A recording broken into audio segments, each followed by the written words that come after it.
जी, revise किया हुआ है या नहीं?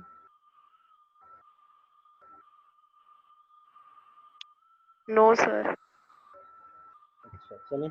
कोई और स्टूडेंट जो अभी सुन रहे हैं अपना बेहतर सेशनल मार्क्स के हवाले से अगर वो चाहते हैं तो वो खुद से बता दें, what is the difference between regression and correlation analysis? जी, एनी ऑफ यू?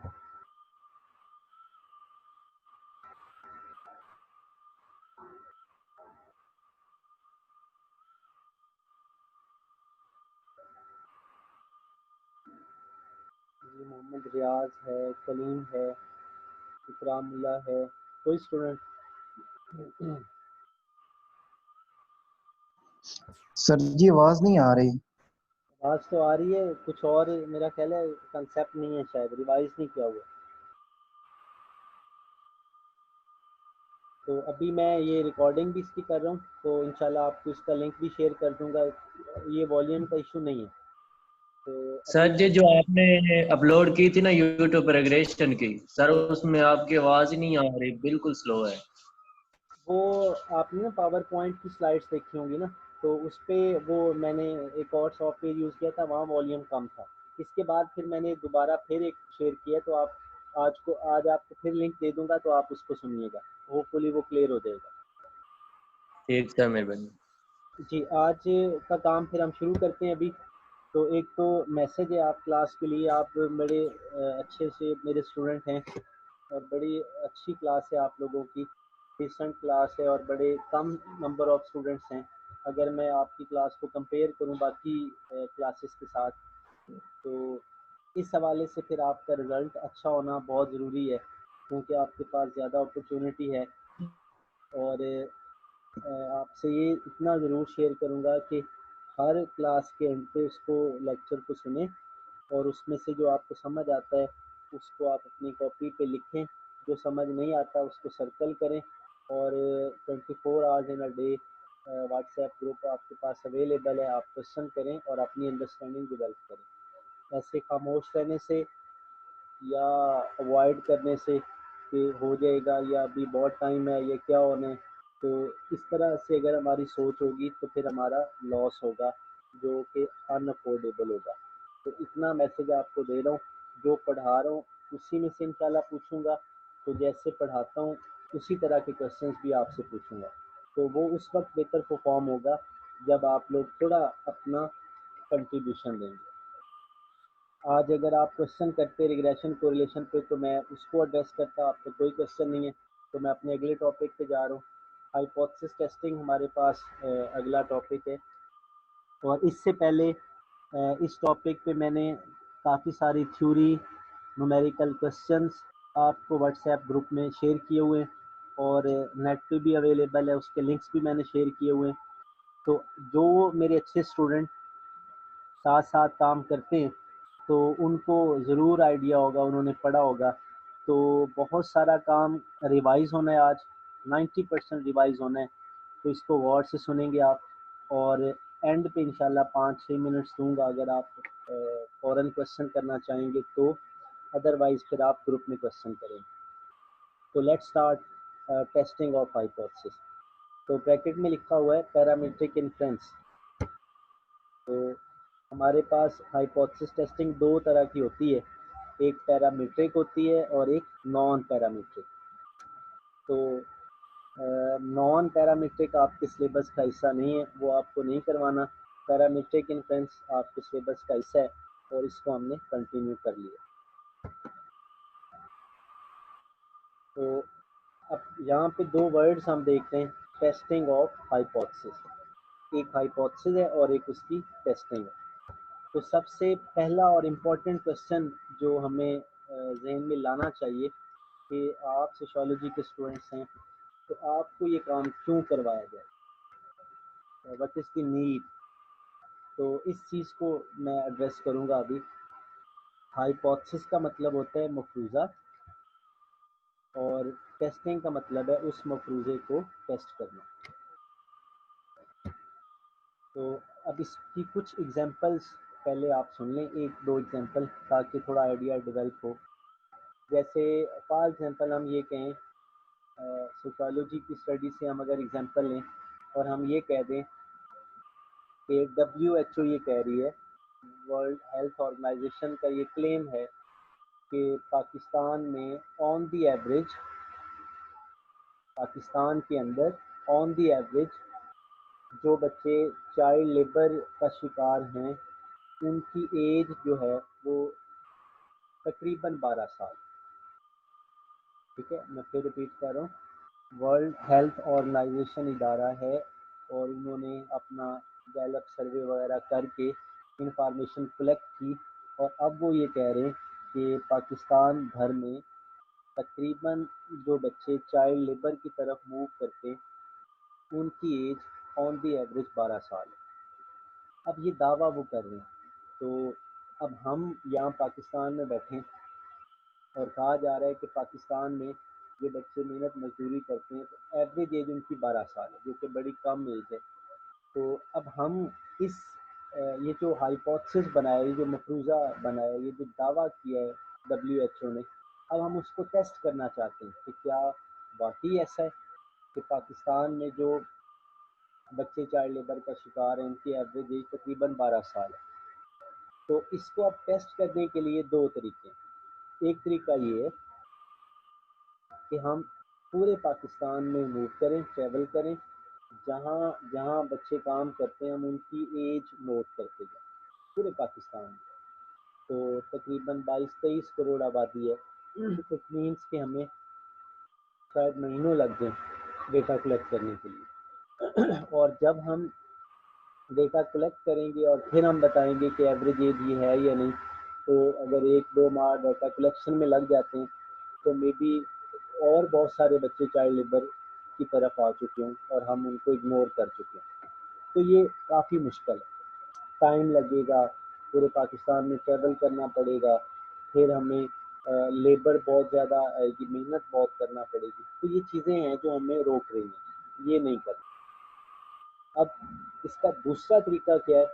दूसरा तरीका ये है कि हम पाकिस्तान भर में प्रोविंसेस के अंदर पहले रैंडमली प्रोविंसेस को सिलेक्ट करें, फिर ज़िलों को सिलेक्ट करें, ज़िला को सिलेक्ट करें, उनके अंदर शहर सिलेक्ट करें और वहाँ से हम रैंडमली मूव करें। सपोज पंजाब में से हम 500 बच्चों का डाटा ले लें, सिंध में से 500 बच्चों का डाटा ले लें रैंडमली। रैंडमली का मतलब ऐसे ही मूव करते गए, किसी इलाके में चले जाएं और वहाँ देखें कौन से बच्चे चाइल्ड लेबर का शिकार है, उनकी एज लेते गए। तो सपोज पूरे पाकिस्तान में हमने 2000 बच्चों का डेटा लिया और उनसे उनकी एवरेज एज पूछी। अब 2000 बच्चों का डेटा लेने के लिए मे बी हमें 2-3 दिन काफ़ी।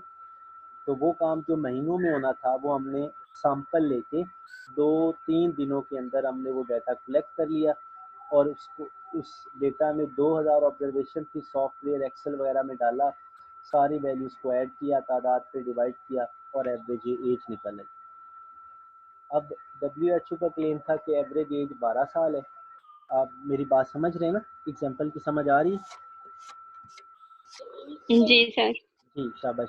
थोड़ा एग्जांपल को मैं ज़्यादा लंबा कर रहा हूँ ताकि कंसेप्ट आ जाए, तो बोर नहीं होना और इसमें से आइडिया हमने कैप्चर करना। चलें जी, WHO ने क्लेम किया कि एवरेज एज तकरीबन 12 साल है। हमने टेस्ट करने के लिए पाकिस्तान भर में से 2000 बच्चों का डेटा लिया और वहाँ हमने जब बच्चों से पूछा उनकी एज के हवाले से, तो हमें पता चला कि जो एवरेज एज है वो है जब हमने 2000 ऑब्जर्वेशन ली और उनको सम किया और तादाद पे डिवाइड किया तो फॉर एग्जांपल वहाँ पे नंबर निकला 13 ईयर्स। ठीक है, जो एवरेज वैल्यू निकली वो 13 साल। तो अब हमने ये डिसीजन लेना है कि क्या हम जो WHO क्लेम कर रही है तो क्या उसके क्लेम को हम एक्सेप्ट करें या रिजेक्ट करें। उन्होंने तो कहा था 12 साल और हमारे पास जो एज निकली है वो है 13 साल। तो हम फ़ौरन हम कहेंगे जी WHO गलत कह रहा है, जो बच्चों पे जो चाइल्ड लेबर का बोझ है वो इतनी छोटी उम्र में नहीं है बल्कि 13 साल में। तो हमने रिजेक्ट कर, ठीक हो गया। अच्छा, ये एक केस था या एक पॉसिबिलिटी थी। दूसरी पॉसिबिलिटी ये हो सकती है कि हमने 2000 बच्चों का डेटा जो लिया था तो वहाँ जब हमने एवरेज एज निकाली तो वो निकली 11 साल। तो अब हम क्या कहेंगे, तो अब हम दोबारा फिर ये कहेंगे और क्लियरली नज़र आ रहा है कि जो चाइल्ड लेबर है, WHO ने कहा था 12 साल एवरेज एज है, तो हमारे पास 11 निकली। सो ये क्लेम भी उनका रॉन्ग हो गया, रॉन्ग है उनका दावा। तीसरा और आखिरी केस क्या हो सकता है कि WHO कह रही है कि एवरेज एज 12 साल है, हमने डेटा कलेक्ट किया, एवरेज निकाली और वो निकली 12 साल और 10 दिन, suppose only 10 days and 12 years। तो अब इसमें हम उनके क्लेम को एक्सेप्ट करें या रिजेक्ट करें तो थोड़ा मुश्किल सा डिसीजन है, क्योंकि हमने पूरे पाकिस्तान में से डेटा लिया है, लेकिन सैम्पल डेटा लिया है, हर एक से नहीं लिया बल्कि सिलेक्टेड डाटा लिया। तो अब इसकी बेस पे 12 साल और 12 साल और 10 दिन का जो डिफरेंस हमें 10 दिन का नज़र आ रहा है, तो उसको हम रिजेक्ट करें या एक्सेप्ट करें, ये हमसे डिसीजन नहीं हो पा रहा। तो इस तरह के डिसीजन, जिससे मैं एक वर्ड यूज़ करने जा रहा हूँ, डिसीजन थ्योरी, डिसीजन मेकिंग। तो डिसीजन मेकिंग में अब यहाँ से हमें डिसीजन नहीं हो पा रहा कि whether we should say that WHO saying true और नॉट। तो फिर हमें स्टैटिस्टिक्स की हेल्प लेना होती है इस तरह की सिचुएशन में, और टेस्टिंग ऑफ हाइपोथेसिस में हमें जाना होता है। एक एग्जांपल मैं और यहाँ पे लूँ और फिर हम आगे डेफिनेशंस वगैरह पे जाते हैं। तो इसलिए फोकस कर रहा हूँ कि डेफिनेशंस तो आपके पास ऑलरेडी हैं, पहले हम इस क्यों क्या को कैप्चर करें कि ये हम क्यों पढ़ते। दूसरी एग्जांपल हम ले रहे हैं, जैसे फॉर एग्जांपल हम कहते हैं कि हमारी यूनिवर्सिटी में नए कैंपस के अंदर नए नए ब्लॉक्स बनाए जा रहे हैं, और हमारी यूनिवर्सिटी ने एक कॉन्ट्रैक्टर ठेकेदार रखा हुआ है जो सारी कंस्ट्रक्शन को लोग ऑप्टर कर रहे हैं। तो एक ब्लॉक बनाया जा रहा है और फॉर एग्जांपल वहाँ पे जो रूफ है, छत है ब्लॉक की, अगर वो 3 स्टोरी ब्लॉक है तो तीनों स्टोरीज के लिए जो कंक्रीट की बनी बनाई जो स्लेट्स मिलती हैं छतों पे डालने के लिए, वो हमें चाहिए। तो हमारे कॉन्ट्रैक्टर ने डिफरेंट जगह पे सर्वे किया और आगे ऑर्डर दिया कि फॉर एग्जांपल हमें 50,000 कंक्रीट स्लेट्स दे दें, 50,000 कंक्रीट स्लेट्स दे दें। और हमारे ठेकेदार ने उन्हें जो मटेरियल तैयार करने के लिए कहा, तो उन्हें ये इंस्ट्रक्शंस दी कि हर कंक्रीट स्लेट का वज़न 15 किलो होना चाहिए फॉर एग्जांपल, और उसकी मोटाई 5 इंच होनी चाहिए। ये ऑर्डर दे दिया। अब उन्होंने वो स्लेट्स बना दी और बनाने के बाद उन्होंने कहा कि आप आएँ और अपनी स्लेट्स आके ले जाएँ। अब कॉन्ट्रैक्टर ने 50,000 कंक्रीट स्लेट्स का ऑर्डर दिया और वज़न कहा था 15 किलो। तो अब कॉन्ट्रैक्टर ने उस कंक्रीट स्लेट्स को परचेज़ करना है, तो अब उसने कहा और उन्होंने बना दी। तो ज़रूरी तो नहीं कि जो कहा गया उसी तरह से बनी हो। तो कॉन्ट्रैक्टर को अब टेस्ट करना है कि जिस तरह मैंने कहा था क्या उसी तरह से कंक्रीट स्लेट्स बनाई गई हैं। तो इसके लिए फिर कॉन्ट्रैक्टर ने 50,000 स्लेट्स को या तो वो सारा देखेगा 1 बाय 1, जो कि मुश्किल है, टाइम लगेगा, लेबर आएगी, और फिर मे बी उठाने और रखने में 8-10 टूट गए, तो ये पॉसिबिलिटी है। तो टाइम बचाने के लिए कॉन्ट्रैक्टर ने फॉर एग्जांपल 100 स्लेट्स को रेंडमली सिलेक्ट कर लिया और 100 कंक्रीट स्लेट्स का वज़न किया। तो अब फिर गौर कीजिएगा, डिमांड हमारी थी 15 किलो की हो, और पहली पॉसिबिलिटी मैं सपोज कर रहा हूँ कि जब एक 100 स्लेट्स को सिलेक्ट किया गया और एवरेज वेट निकाला तो वो निकला 17 kg। तो अब क्या हमारे कॉन्ट्रैक्टर को वो लॉट, वो जो ऑर्डर दिया था उसको एक्सेप्ट करना चाहिए या रिजेक्ट करना चाहिए? तो मुश्किल बात नहीं है, 15 किलो की डिमांड थी और वो 17 kg की दे रहे हैं, तो वो काफ़ी हैवी स्लेट्स हैं और दीवारें इस कदर पायदार या उनकी इतनी ड्यूरेबिलिटी नहीं है कि वो इतना वेट बियर कर सके। हमारे कॉन्ट्रैक्टर ने उस लॉट को रिजेक्ट कर दिया, और करना भी चाहिए। दूसरी पॉसिबिलिटी है कि 15 किलो की डिमांड थी और कंक्रीट स्लेट्स का वज़न जब किया गया 100 सैंपल का, तो वो मिली 14 kg की। 14 kg प्रोवाइड किया जा रहा है और 15 kg की डिमांड थी। तो ये अब कंट्रैक्टर समझता है कि पहली छत डलेगी, फिर दूसरी छत डलेगी, फिर तीसरी छत डलेगी। तो अगर इस तरह कम वेट की पहली छत होगी और ऊपर मज़ीद वज़न आएगा तो ये भी लॉस का और नुकसान का ज़रिया हो सकता है। तो उसने दोबारा से लॉट को रिजेक्ट ही करना। ठीक हो गया। तीसरा और आखिरी केस क्या हो सकता है, 15 kg की डिमांड थी और जब वेट किया गया 100 सैंपल्स का तो वो मिला 14.9 kg। अब उसको क्या करना चाहिए, क्या वो एक्सेप्ट करे या रिजेक्ट करे? तकरीबन एक 100 ग्राम का डिफरेंस है, तो 50,000 स्लेट्स पे जब उसको इकट्ठा करेंगे तो वो अच्छा खासा कम भी हो सकता है, ज़्यादा भी हो सकता है। तो ये मुश्किल सा डिसीजन है, बड़ा क्लोज सा डिसीजन है कि क्या एक्सेप्ट करे या रिजेक्ट करे। अगर तो कॉन्ट्रैक्टर कहता है कि मैं पिछले 50 साल से ये काम कर रहा हूँ और मेरा एक्सपीरियंस है तो आप ले लें, तो एक बंदे के एक्सपीरियंस की बेस पे हज़ारों जानें दांव पे नहीं लगाई जा सकती। हम कहेंगे नहीं, तो साइंटिफिक बात करें। तो साइंटिफिक डिसीजन मेकिंग के लिए हम हाइपोथेसिस टेस्टिंग की तरफ जाते हैं। तो ये मैंने 2 एग्जांपल्स आपसे शेयर किए हैं, रीज़न कि क्यों हम हाइपोथेसिस टेस्टिंग को यूज़ करते हैं। तो अब इसकी कुछ डेफिनेशंस को हम देखते हैं। हाइपोथेसिस क्या होता है? Statistical hypothesis is a claim about A population. हमेशा याद रखें, हाइपोथेसिस टेस्टिंग हमेशा पॉपुलेशन के लिए होती है।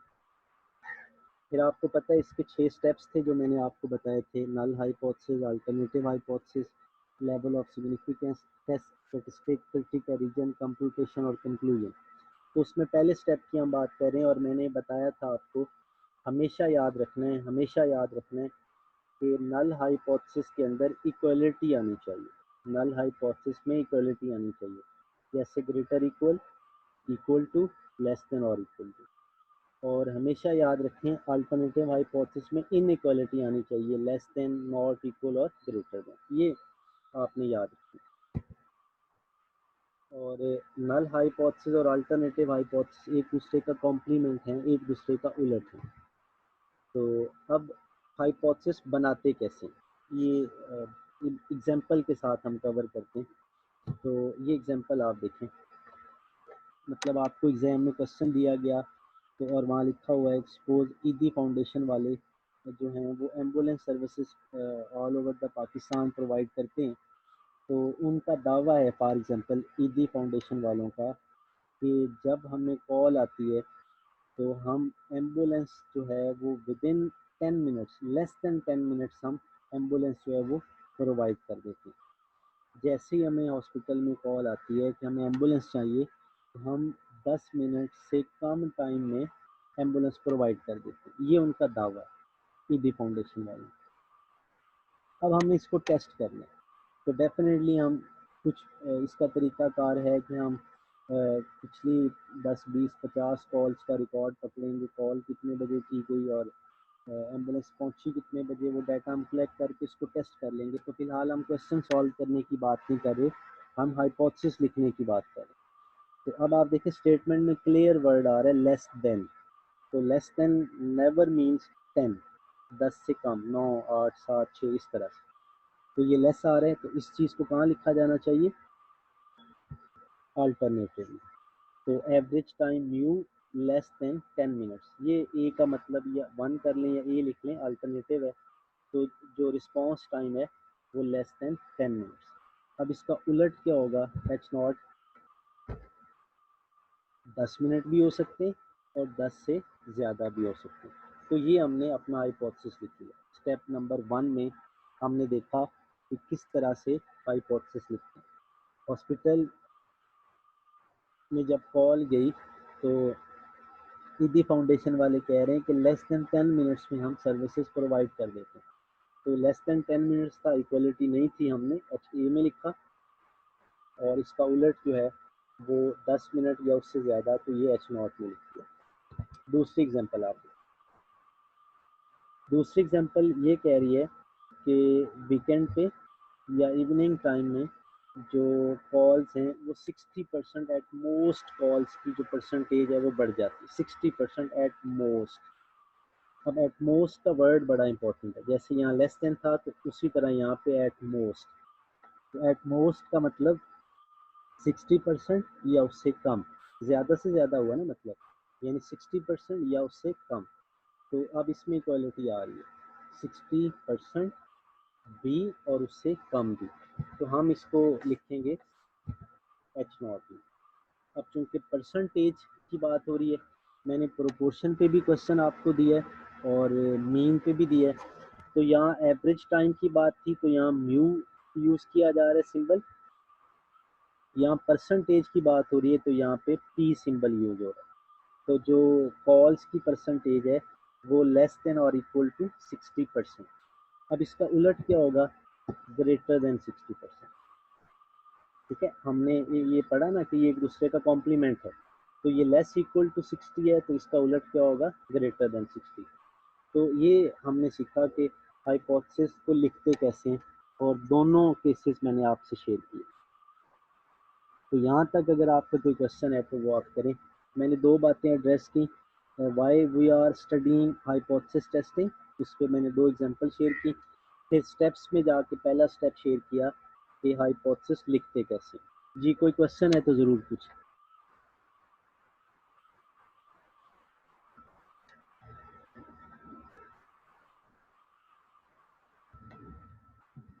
चलें गुड। इसके बाद जब हम हाइपोथेसिस लिख रहे होते हैं तो उसमें जो स्ट्रेटजी हम फॉलो कर रहे थे, जो तरीकाकार फॉलो कर रहे होते हैं, तो उसको ये 4 बुलेट्स में आप देख लें। नंबर 1 पॉइंट में वही बताया जा रहा है कि हमेशा इक्वलिटी वाली स्टेटमेंट H0 में लिखें और नॉट इक्वलिटी वाली स्टेटमेंट H1 में लिखें। ये एक बात होगी। सेकंड पे हम देखते हैं रैंडम सैंपल हमें लेना होता है, जिस तरह मैंने बताया कि 100 कंक्रीट स्लेट्स का सैंपल ले लिया या 2000 चाइल्ड लेबर वाले बच्चे ले लिए, तो वो सैंपल सेलेक्ट किया। लेकिन याद रहे सैंपल जो है वो रैंडमली लेना, अपनी विश से नहीं कि चलें जी हम चनियोट चले जाते हैं और वहाँ से चाइल्ड लेबर के बच्चों का डाटा ले लेते हैं, सिर्फ उधर ही का डाटा लेके तो उसको सारे पाकिस्तान के लिए कह देना, नहीं ये सही नहीं है। तो हमें रैंडमली काम करना है, जिस तरह लॉटरी मेथड है ना, तो वहाँ पे हम देखते हैं कि लोग बाइक के लिए वो डालते हैं अपनी पर्चियाँ, तो जब वो पर्ची निकालते हैं और सैकड़ों लोगों में से एक बंदे की पर्ची निकलती है तो कभी किसी ने एतराज़ नहीं किया। वजह ये है कि वो रैंडमली सिलेक्ट किया गया है, पर्चियों को अच्छी तरह शफल करके टोकरी में डाल के और वहाँ से निकाला गया, सो नो इशू। तो नंबर 1 पे हाइपोथेसिस लिखते हैं, नंबर 2 पे रैंडमली सैंपल लेना। तो ये जो तीसरा बुलेट है इसको हम आगे समझते हैं। इसके बाद हमारा दूसरा स्टेप है और शायद हम यहाँ पे स्टॉप कर दें आज की क्लास। सेकंड स्टेप है लेवल ऑफ सिग्निफिकेंस, आपको पता है, और लेवल ऑफ सिग्निफिकेंस का मतलब है probability of committing type 1 error, ये हम पहले पढ़ चुके हैं। तो आपको पता है दो तरह के एरर होते हैं, टाइप 1 एरर और टाइप 2 एरर। टाइप 1 एरर में हम क्या करते हैं, जो एक्चुअली ट्रू चीज़ होती है हम उसको रिजेक्ट कर देते हैं। जो चीज़ एक्चुअल में ट्रू है हमने उसको रिजेक्ट कर दिया, तो ये चीज़ जो आप देख रहे हैं तो ये टाइप 1 एरर है, डिसीजन है रिजेक्टेड। और टाइप 2 एरर में क्या है, जो चीज़ एक्चुअली फॉल्स थी, गलत थी, उसको हमने डू नॉट रिजेक्ट किया, एक्सेप्ट कर लिया, तो ये हमारे पास टाइप 2 एरर। तो आई रिपीट, अगर सही को गलत कह दें तो टाइप 1 एरर, और गलत को सही कह दें तो टाइप 2 एरर। जैसे एक स्टूडेंट डिज़र्व करता था कि उसका ए ग्रेड आना चाहिए और वो नहीं आया, तो ये टाइप 1 एरर। इसी तरह एक स्टूडेंट डिज़र्व करता था कि उसका ए ग्रेड नहीं आना चाहिए और उसका ए ग्रेड आ गया, तो ये भी एरर है और ये टाइप 2 एरर। जी समझ रहे हैं? तो जो लेवल ऑफ सिग्निफिकेंस है उसमें बेसिकली हम इसी तरह से करते हैं कि लेवल ऑफ सिग्निफिकेंस को हम अल्फ़ा से डिनोट करते हैं, और मैंने अभी डिफ़ाइन किया और पहले भी आपको बताया probability of committing type 1 error. तो इसकी जो लेवल्स हैं इसको अल्फ़ा से डिनोट करते हैं, और आपको पता है अल्फ़ा की वैल्यू हम 1% रखते हैं, 5% रखते हैं या फिर 10% रखते हैं। अब ये बड़ा इंपॉर्टेंट क्वेश्चन है कि ये क्या है, क्यों हम अल्फ़ा 1, 5 और 10 रखते हैं। तो ये आखिरी बात गौर से सुनिएगा, दोनों एरर हैं, टाइप 1 है या टाइप 2 है, दोनों डेंजरस हैं, ठीक है। तो दोनों एरर हैं और दोनों डेंजरस हैं, लेकिन स्टैटिस्टिक्स में हम जो टाइप 1 एरर है उसको हम ज़्यादा डेंजरस समझते हैं और उसी को हम कंट्रोल करने की कोशिश करते हैं, यानी सही को गलत कहना ये ज़्यादा डेंजरस है। तो इस हवाले से अब इसको जब कंट्रोल करना है, जैसे हम सपोज कहते हैं कि कंट्रोल करने के हवाले से फॉर एग्जांपल मैं एग्जांपल लेता हूँ, बड़ी इंपॉर्टेंट बात, इसको भी गौर से सुनेंगे आप। लेवल ऑफ सिग्निफिकेंस के हवाले से की डेफिनेशन आ गई और लेवल ऑफ सिग्निफिकेंस को भी हम एड्रेस करते हैं। तो उससे पहले ये देख लें, आपको बताया जा चुका है कि अगर राइट साइड पे हमारा जिस तरह ये ओरिजिन है और राइट साइड पे आप डार्क एरिया देख लें तो ये राइट टेल टेस्ट है। जैसे मैंने वो तीनों केसेस आपको बताए थे, यहाँ चले फिर रिपीट कर देता हूँ। जैसे फॉर एग्जांपल हम कहते हैं कि कंपनी क्लेम कर रही है, डॉक्टर साहब क्लेम कर रहे हैं कि मेरी मेडिसिन से, ये गौर से सुनिएगा, पहली कर्व को एक्सप्लेन कर रहा हूँ, राइट टेल टेस्ट को। डॉक्टर साहब क्लेम करते हैं कि मेरी मेडिसिन से 1 हफ्ते के अंदर पेशेंट ठीक हो जाता है, ये डॉक्टर का क्लेम है। तो हम इस क्लेम को कब रिजेक्ट करेंगे? जब 1 हफ्ते से ज़्यादा टाइम लगेगा। तो हम इसको कह रहे हैं म्यू ग्रेटर देन 7। तो जब 7 डेज से ज़्यादा टाइम लगेगा तो हम डॉक्टर के क्लेम को रिजेक्ट कर देंगे। तो ये राइट टेल टेस्ट है, क्योंकि ये 0 से अगली साइड पे फॉल कर रहा है, डार्क एरिया, तो ये राइट टेल टेस्ट। अच्छा, दूसरा क्वेश्चन है और वो लेफ्ट टेल्ड है। तो सपोज कंपनी क्लेम करती है कि हमारी बॉटल्स के अंदर, जो रेगुलर बॉटल्स हैं, वहाँ पे जो वाटर फिलिंग है वो 250 ml वहाँ पे पानी अवेलेबल होता है। तो उस हवाले से अब हमारा एज ए कस्टमर एतराज़ कब बनेगा? जब वाटर फिलिंग जो है वो लेस देन 250 ml होगा, हम कहेंगे नहीं ये कम है, हम इसको परचेज नहीं करेंगे। तो ये लेफ्ट टेल टेस्ट की एग्जांपल है। फिर टू टेल टेस्ट की हम बात करें थर्ड पे, तो वहाँ पे हम ये कहते हैं कि सपोज एक डोर पे हमें बुलेट लगाना है दरवाजे पे और उसकी पैमाइश है 2 इंच।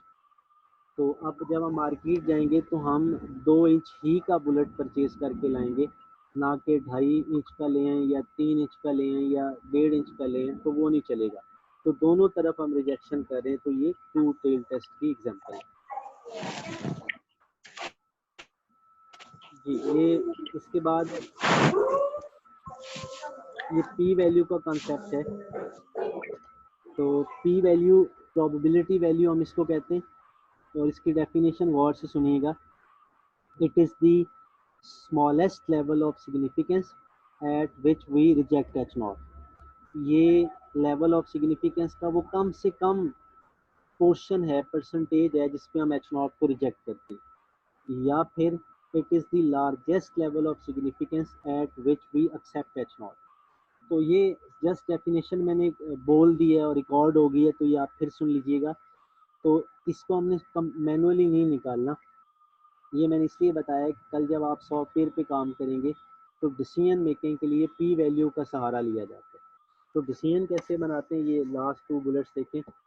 अगर प्रोबेबिलिटी वैल्यू अल्फा की वैल्यू से कम हो तो एच नॉट को रिजेक्ट करते हैं, और अगर पी वैल्यू अल्फा की वैल्यू से बड़ी हो तो एच नॉट को एक्सेप्ट करते हैं।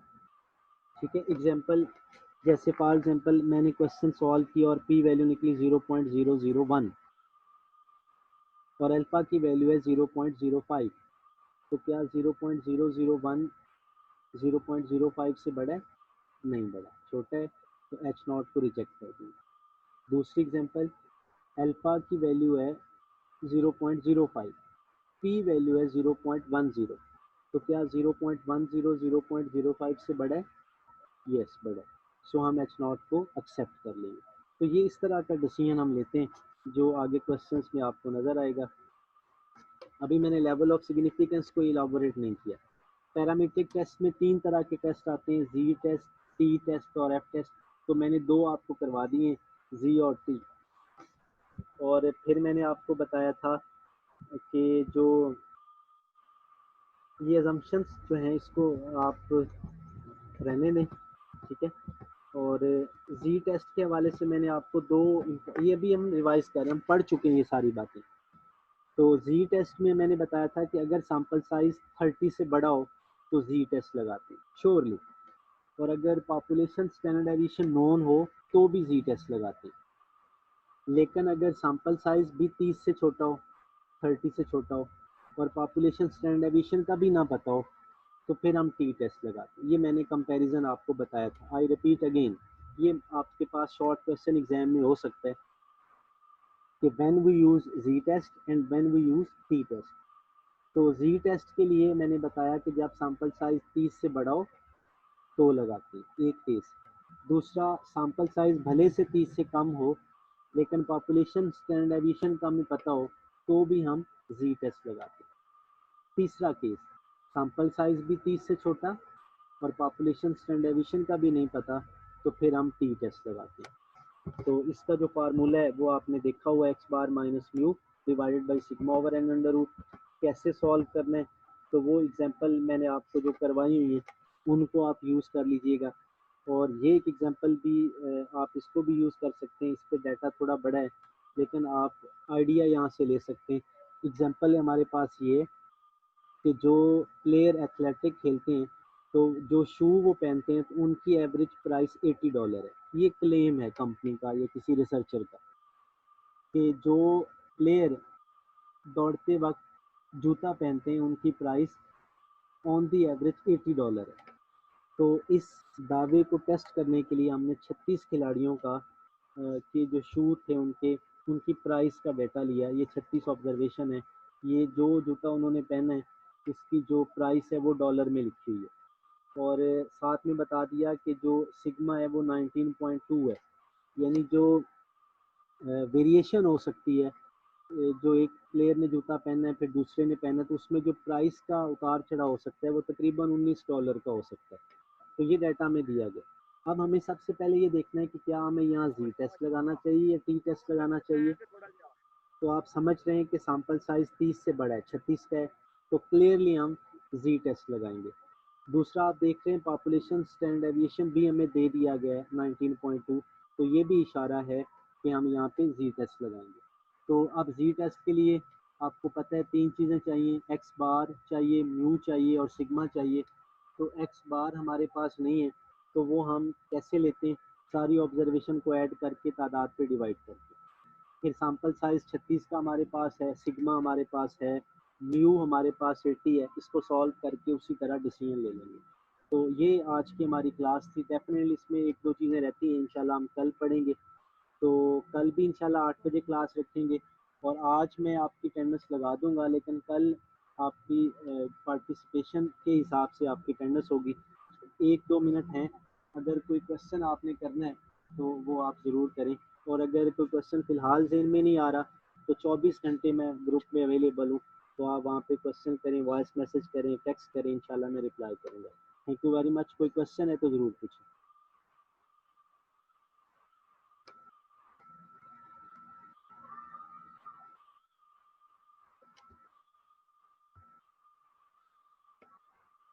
जी कोई क्वेश्चन है तो माइक मैंने आपको ऑन कर दिया है। जी